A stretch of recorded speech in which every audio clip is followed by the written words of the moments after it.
This model is made by Sunraise Classic Models, and it comes in a nice box with a carrying handle. The box is mainly printed in Chinese, but we can see that it's a Shaanxi X3000 truck, and it's in the large scale of 1:24.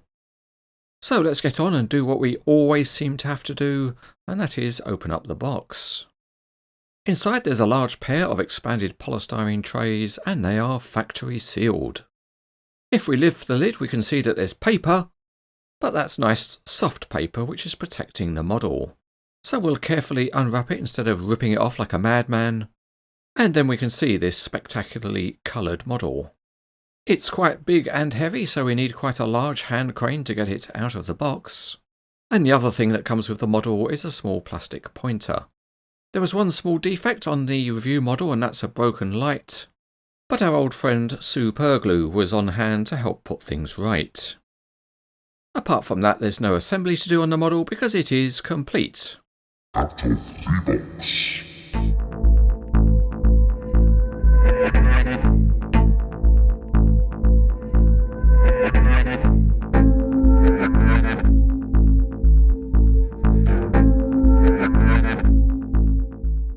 We begin underneath, and there's a protection to the radiator at the front, and you can see the blue engine sump and the silver gearbox. The tyres have a reasonable tread pattern, and they are the same on all of the wheels. The detailing of the exhaust box, fuel tank and other parts is in plastic, and the transmission and suspension components are also in plastic. The overall look of the cab is very good, and there's a sign and beacon lights on the roof. The windscreen wipers are detailed, and the Shaanxi logo and model number are distinct. Also good is the front grille, and the headlights look very realistic. At the bottom is the sump guard, and the cab is nice because the windows at the back are see-through. Moving to the side there are nice colour-coded door mirrors, and the larger scale enables the door handle to be detailed too. There's a nice indicator light, the steps have a treaded pattern, and the plastic wheel has detail. Looking inside the cab, the detailing of the steering wheel and the instrument console is really nice. Behind the cab there's an oil tank for the hydraulics, and the side fairing with its compartments is modelled in metal. The paintwork on the model is of a very high quality. Equally good is the quality of the graphics and the various warning markers. The big wheel arch is plastic, and the rear wheels have very nice detail. There's more nice graphics on the tailgate, and it has clip locks on the bottom. Also convincing are the rear lights with their plastic lenses, and the lower bumper looks good too. Underneath the tipper body the chassis detailing all looks good, and the big hydraulic ram on the model is 2-stage. Up on top of the metal tipper body is an easy slide cover, and the inside of the body is a half pipe design, and there are some graphics there too.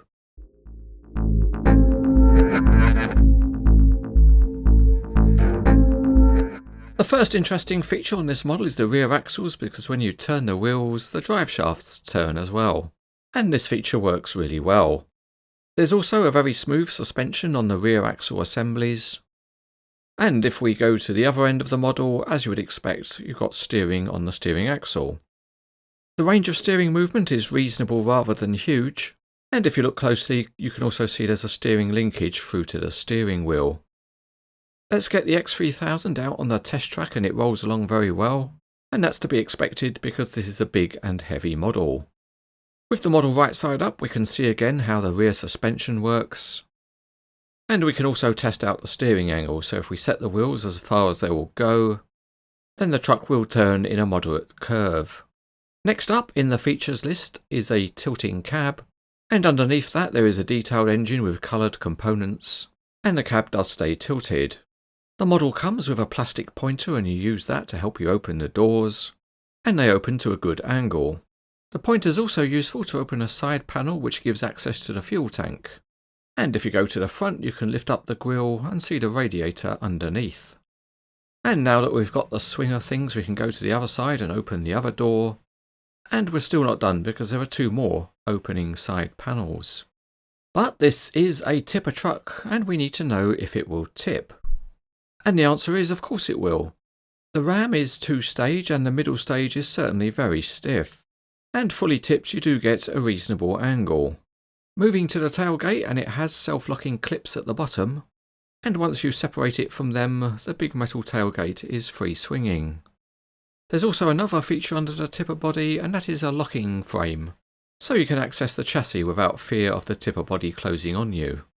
This particular truck does have an easy slide cover, but the material used is a little bit on the thick side, so you can't really squash it up into a very small size. The first connection at the front of the cover is riveted, so you can't remove the cover, so you can't display the truck without its coat on. As a final test, let's check the ability of the X3000 to tip its load, and here we're using some special Cranes etc. non-scratching rocks.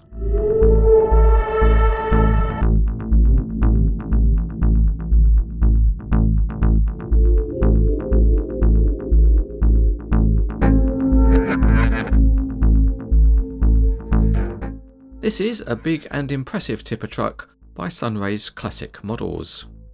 The big scale has allowed some nice detailing, and what particularly impresses is all of the many working features. It's also in a very attractive colour scheme, so all things considered, this model is excellent.